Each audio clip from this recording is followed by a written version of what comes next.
A very happy morning, my dear students. In previous video, we have started at the circulatory system, and in that we have covered under two parts of circulatory system, and that are the heart and blood. Today we are going to discuss our next or third part, that is blood vessels.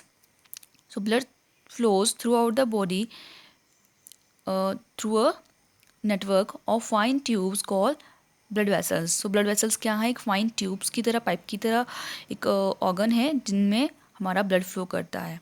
Clear? And these blood vessels are of three types: arteries, veins and capillaries. So one by one we will discuss these three types of blood vessels. So first one is arteries. So the blood vessels that carry oxygen rich blood from the heart to the different parts, body parts, are called arteries. So arteries वो blood vessels हैं जो हमारा oxygen rich blood carry करती हैं. Clear?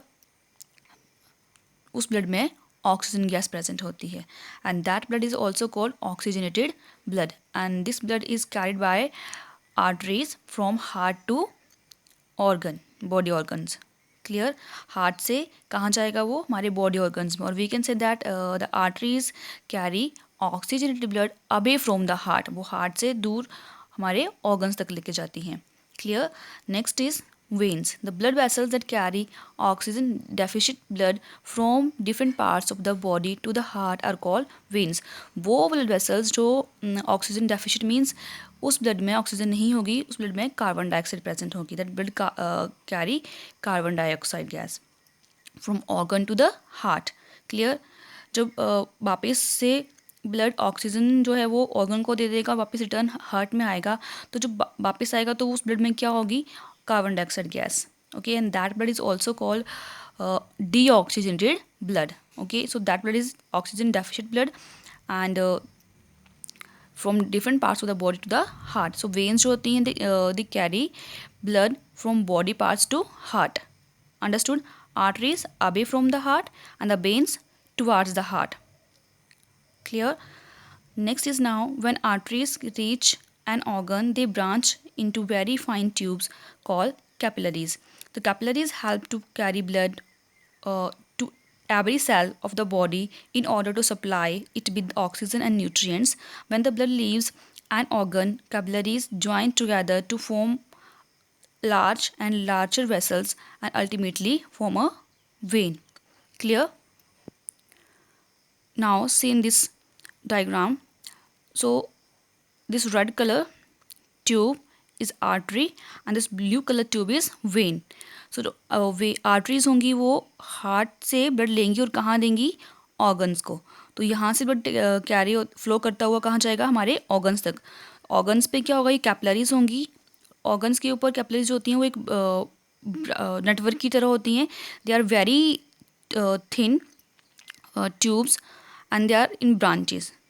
Clear? यहाँ पे इनकी बहुत सारी ब्रांचेस हो जाएंगी और ये बिल्कुल जो इनकी वॉल होती है बिल्कुल थिन होती है, जिसके थ्रू गैसेस का ट्रांसफ्यूजन होता है, मीन्स एक्सचेंज होता है गैसेस का यहाँ पे ऑर्गन्स के पास. ऑर्गन को ये ऑक्सीजन दे देंगी और वापस क्या लेंगी? Carbon dioxide. And they again join into a thick tube that is when. अब यहाँ पे कैसा ब्लड होगा? ऑक्सीजन तो यहाँ पे ऑर्गन को दे दी और क्या ले लिया? Carbon dioxide gas. सो अब ब्लड में क्या है? कार्बन डाइऑक्साइड गैस है and that blood is deoxygenated blood और oxygen deficient blood. So this blood flows through veins and these veins carry this blood to the heart. Clear? Heart से लेके organ को दिया, यहाँ पे कैपिलरी के through exchange हुआ, वापस ब्लड कहाँ गया? वेन्स में, और वेन्स इस ब्लड को लेके कहाँ गई? वापस हार्ट में. अंडरस्टूड?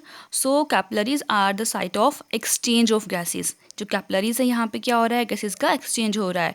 कार्बन डाइऑक्साइड जो है वो ले रहे हैं ऑर्गन से और ऑर्गन को ऑक्सीजन गैस दे रहे हैं. Understood?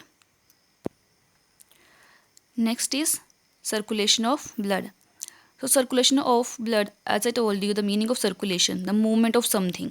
Okay, so when blood flows throughout the body, and that is called circulation of blood. So movement of blood through the heart and around the body is called circulation, and the circulation of blood in the body takes place in the following manner. So these are steps. In this way blood flows throughout the body. The left side of the heart pumps out oxygen-rich blood throughout the body by arteries. As I told you, okay, heart से कौन blood लेके जाएगा? Arteries. The blood takes oxygen from the blood. Body takes oxygen from the blood and uses it. In turn, it releases carbon dioxide and waste into the blood. The turning blood enters the right auricle. When pours it into the right ventricle, blood is pumped to the lungs via the right ventricle or removal of carbon dioxide and enrichment with oxygen. Oxygen-rich blood flow now enters the heart again through the left auricle and the process continue. Let's understand this thing. Now see in this diagram what happens. जो हमारा left side का heart है, left auricle, left ventricle, यहाँ से blood जो left side है वो blood को पंप करेगा और ये ब्लड कहाँ जाएगा? बॉडी ऑर्गन्स तक. किसके थ्रू? आर्टरीज के थ्रू. जो ये रेड कलर की जो आपको लाइन दिख रही है ये हमारी आर्टरीज डिनोट की हैं.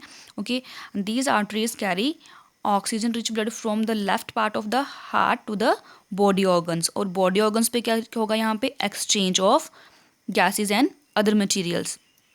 क्लियर? Through capillaries. यहाँ पे कैपिलरीज होंगी बॉडी ऑर्गन्स के ऊपर. ओके, लाइक दिस नेटवर्क की तरह. और यहाँ पे मटेरियल का एक्सचेंज होगा.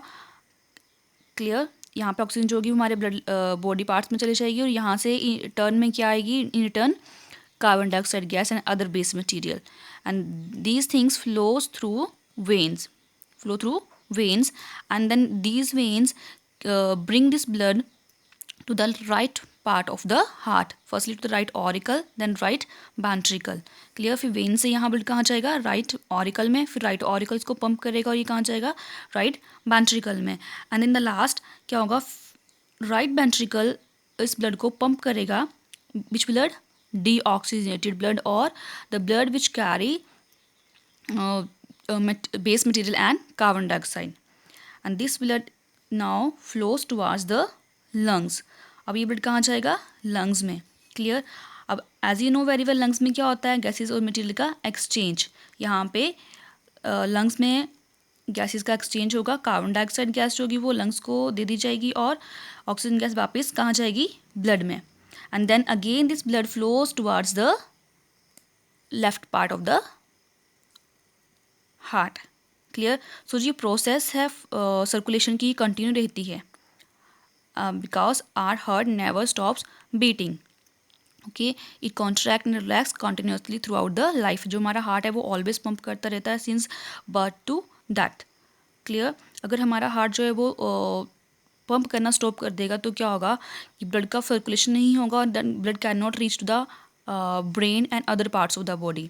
अगर हमारे ब्रेन तक या ब्लड जो है वो पहुंचेगा ही नहीं, रीच नहीं होगा, तो हमारी बॉडी की फंक्शन जो रुक जाएगी और जो हमारा हार्ट होगा वो फंक्शन नहीं करेगा और सडन कार्डियक अरेस्ट हो जाएगा और इससे किसी पर्सन की डेथ भी हो सकती है.